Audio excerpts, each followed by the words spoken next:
Central Park is a natural refuge of nature situated in the centre of New York City's concrete canyons. And it is a refuge that is passionately protected from development by official agencies and civic groups alike.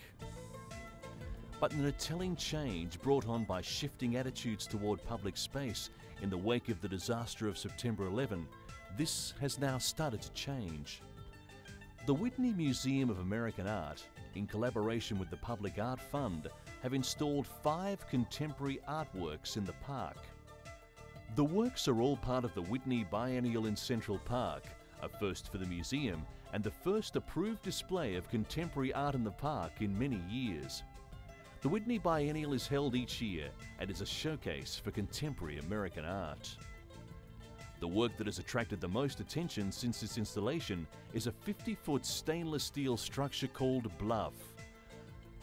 The work's heavy industrial plates form a 2-foot wide trunk that supports more than 5,000 pounds of cantilevered branches welded together from more than 24 different diameters of steel pipes and rods. Artist Roxy Payne designed and built the work for the biennial. Payne said he wanted to create a work that blends with the other trees in the park, but never losing its man-made, artificial nature. Another installation is a work by artist Kiki Smith. Sirens and Harpies is a collection of small bronze sculptures arranged on 2 large boulders just outside the entrance to the Central Park Zoo.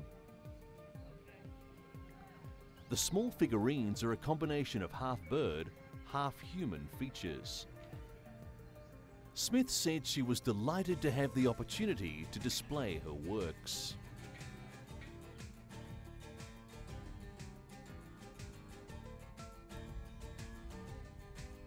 New Yorkers had various reactions to the newly discovered presence of art in Central Park.